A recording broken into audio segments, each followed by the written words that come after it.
Hi, dear friends. I know I'm back after a very long time. It's almost been 3 months, but to be fair, I was reading this book which has kept me busy for almost 3 months. It took me 3 months to finish this book. Well, today I'm here to review The Flashlight by Susan Choi.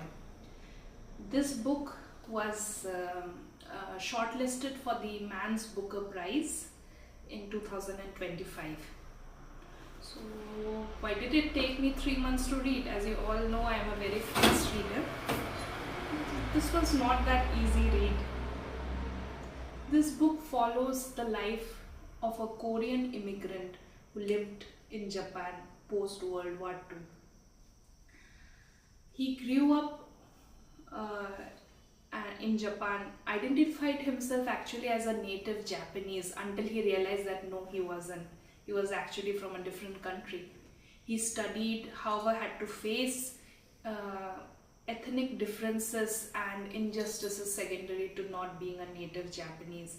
And ultimately, he got a chance to move to the United States, where he flourished in his academic career. There he met his wife and they started a family, having a beautiful daughter. Later on, after several years, he gets a chance to come back to Japan, though hesitant to come back to his birthplace. He comes back to Japan as part of his academic posting to teach in a college there for a few months. At the same point of time, his wife is struggling with a crippling and debilitating disease of multiple sclerosis. His daughter is also struggling in a new environment, learning Japanese in a totally different culture. Unfortunately, during one of the evening walks with his daughter along the seaside, he gets swept in the sea. His daughter luckily survives the incident, but she can't come to terms with the loss of her father. Already dealing with a mother who is gradually becoming crippled, she in her teenage years suffers from a lot of anguish and desperation by the loss of the one parental figure in her life she looked up to. This brings up a lot of resentment in her mind as she grows up further towards her mother, who tried the best she could, though in her own physical limitations. Thus, she grew up with a lot of fractured relationships, which show later in her life as she struggled to build lasting relationships and struggles to find her footing in life. What is beautiful about this book is it talks not only about rosy things or evil things, it talks about the various shades of grey one finds in life. Nobody is black or white in this book.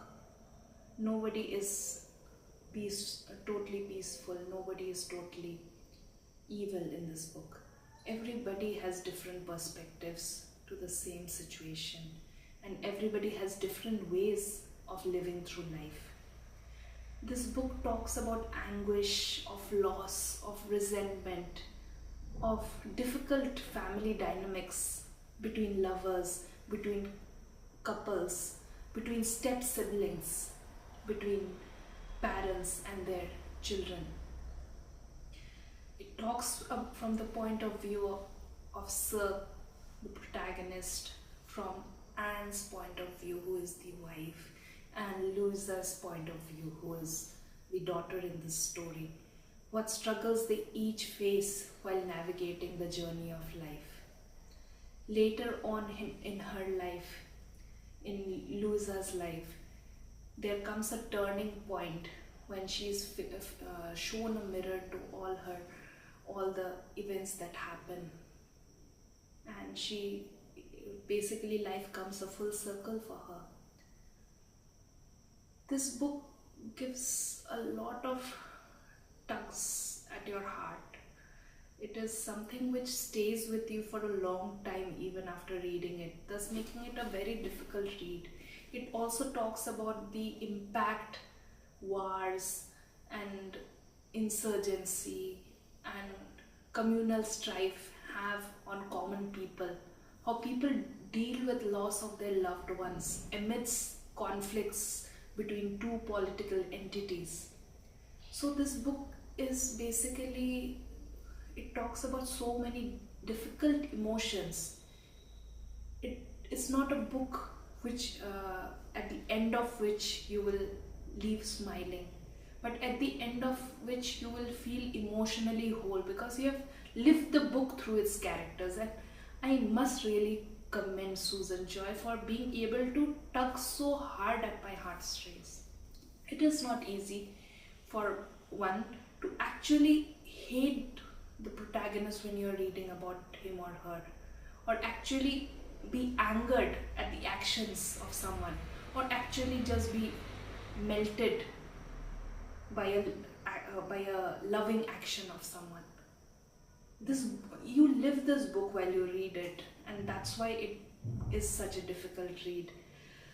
To someone who really wants a thought provoking and a touching read, I would recommend this book.